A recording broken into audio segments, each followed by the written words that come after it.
Tanggal 7 April, hari ke-98. Refleksi dan penyembahan.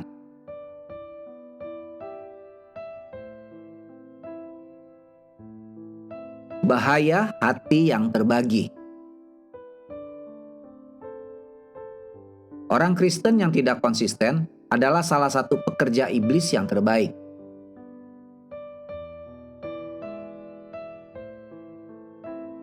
Refleksi. Permintaan Salomo akan hikmat dari Allah dalam 1 Raja-Raja pasal 3 ayat 6 sampai 9 dikombinasikan dengan komitmennya untuk berjalan di jejak ayahnya, pasal 3 ayat 3, memastikan bahwa pemerintahan Salomo akan menandai zaman keemasan Raja-Raja Israel. Orang-orang datang dari jauh seperti Afrika untuk melihat sendiri kemegahan dan kebijaksanaan administrasi Salomo, dan mereka tidak kecewa. Diberkati dengan reputasi internasional dan kekayaan yang tak terlukiskan, Salomo mulai membangun untuk memenuhi impian Daud, ayahnya, yaitu sebuah bait yang cocok untuk menyembah Tuhan di surga. Menariknya, rumah Tuhan hanya membutuhkan waktu setengah dari waktu untuk membangun rumah Salomo sendiri. 1 Raja-Raja pasal 9 ayat 10 dibandingkan dengan 1 Raja-Raja pasal 6 ayat 38. Segera ada tanda peringatan lain bahwa semuanya berjalan tidak baik di istana Salomo. Kekayaan, wanita, senjata perang, dan penyembahan berhala segera membuat Tuhan keluar dari hati Salomo. Di bawah kepemimpinan egois putranya Rehobeam, kerajaan Salomo retak.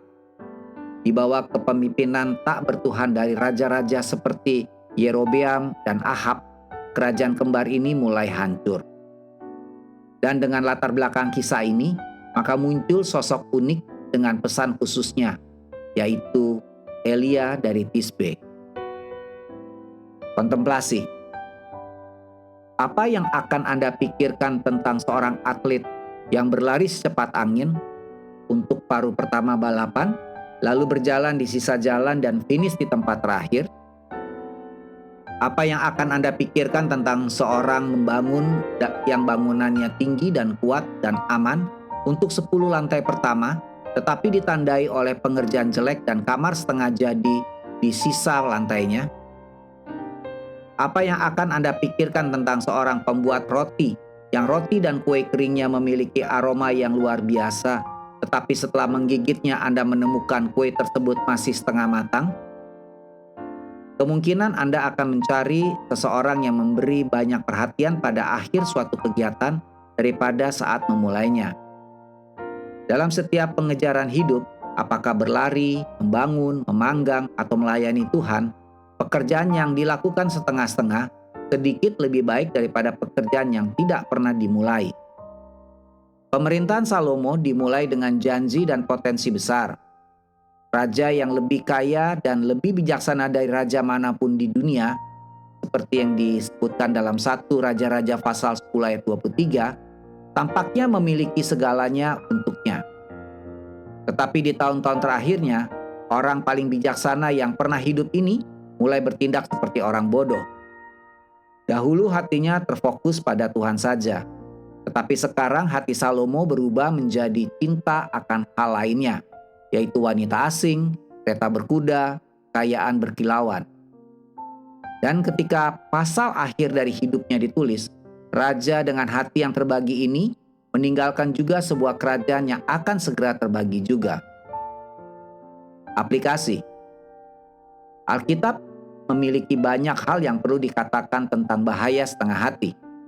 Gereja di Laodikia tidak panas atau dingin. Jemaat di gereja ini hanya suam-suam kuku dalam semangatnya untuk Tuhan. Dan perhatikan reaksi mengejutkan Tuhan terhadap gereja seperti itu. Wahyu pasal 3 ayat 15-16. Keterlambatan dan keasyikan dapat mematikan, seperti yang diamati Salomo ketika dia menulis tentang seorang lelaki malas dalam Amsal pasal 24 ayat 30-34. Tanpa menyadarinya, Salomo sedang menulis sebuah perumpamaan tentang kehidupannya sendiri. Jangan biarkan kata-kata ini menjadi gambaran tentang kehidupan Anda juga. Jika Anda telah membuat komitmen setengah hati kepada Tuhan atau anggota keluarga, kapan waktu yang lebih baik daripada hari ini untuk berkomitmen dengan seluruh hati Anda kepadanya? Amin. Tuhan Yesus memberkati.